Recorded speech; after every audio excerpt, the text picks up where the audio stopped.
This is the Caribou News. I am Clifton James. Grenada has denied that it was involved with a fugitive from justice in Germany, Jan Marsalek, Chief Operating Officer of Wirecard, in order to secure spying software for use in the country. Health Minister Nicola Still told local media last week that he did not make any such request to the Austrian-born Marsalek, who is wanted by police in Germany as part of a billion-dollar investigation about Wirecard, who was allegedly discovered in wrongdoing. The fugitive executive of the embattled payment startup company was mentioned in the German weekly magazine Der Spiegel as trying to sort the spying equipment for Grenada shortly after 2013 general election, in which current Prime Minister Dr. Keith Mitchell returned to power. The magazine reported over the weekend that Marsalek, who is on the run, had a meeting with the Italian surveillance technology provider Hacking Team in 2013 as an official representative of the government of Grenada to try and secure the spying technology. Der Spiegel included in the article the printed letter, the controversial letterhead of the Grenada government, which was purportedly to be signed by Steele, who was then Minister of Foreign Affairs.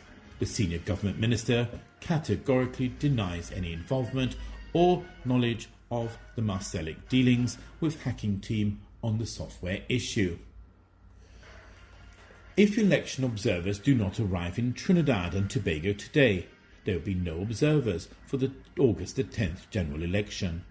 Prime Minister Dr. Keith Browley said on Friday night that Commonwealth observers will not be coming, but the possibility still exists for CARICOM observers to be present.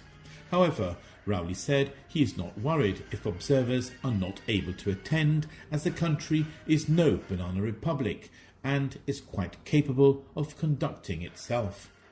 Questioned on the issue on Friday night, Rowley said the Commonwealth had indicated they would not come because of the high cost. He said there would have been significant cost to quarantine the delegation at a hotel for 2 weeks. Barbados will begin 3 days of national mourning starting today, and due to the passing of former Prime Minister Owen Arthur, a government statement said. Arthur, the island's longest-serving leader, died at the Queen Elizabeth Hospital at 12:26 a.m. All flags in Barbados will be flown at half-mast, the statement added. Spain is fighting to save its embattled tourism industry after the UK government imposed a 14-day quarantine on all arrivals from the country. Spanish officials insist the virus is under control and want certain areas exempt, including the Balearic Islands. The United Kingdom says it has no plans to change its decision and extended its travel advice, telling nationals to avoid non-essential journeys to all of Spain. About 18 million Britons travelled to Spain in 2019. Junior UK Minister Helen Whately defended the quarantine decision, telling media that after all the sacrifices made during the lockdown, the United Kingdom could not take the risk of going back to a situation of rising virus rates across the country. Morocco has introduced a travel ban within the country.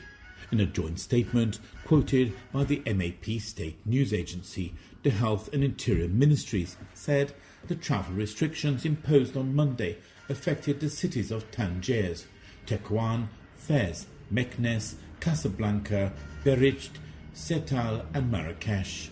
People with urgent medical needs and workers on specific missions were excluded, but would need a travel permit to be issued by a local authority, the statement added. Transportation of goods and commodities will continue as normal.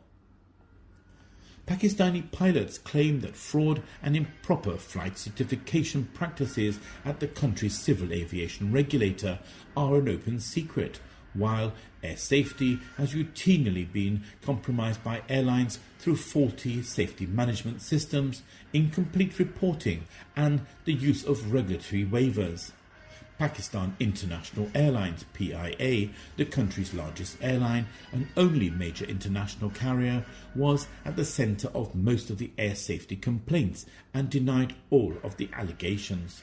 Scrutiny of Pakistan's commercial aviation sector has increased as pilots have found themselves battling allegations by the country's aviation minister that almost a third of all licensed Pakistani pilots obtained their certifications fraudulently.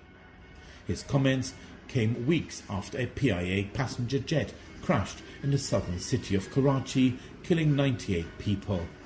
Meanwhile, the United States of America and the United Kingdom, along with many other countries, have banned all flights by Pakistan International Airlines. The rapid spread of the new coronavirus in Bolivia is overwhelming the country's hospitals and cemeteries as the number of confirmed cases has surpassed 65,000.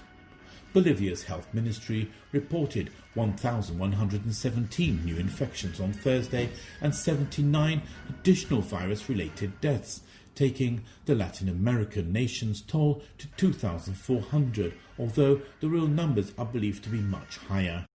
Up to the weekend, more than 400 bodies were recovered from streets, vehicles and homes of some of the country's biggest cities by police, with 85% of the victims believed to have died from COVID-19 during a week.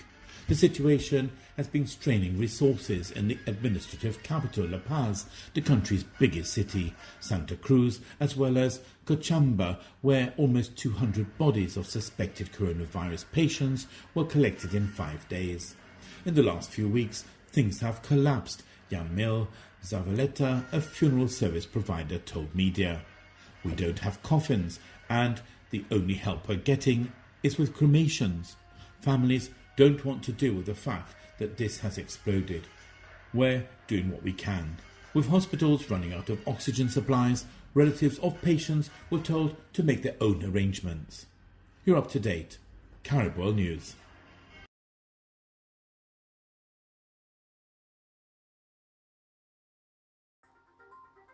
For low-cost flights, contact Caribjet 439 4444 or caribjet.com.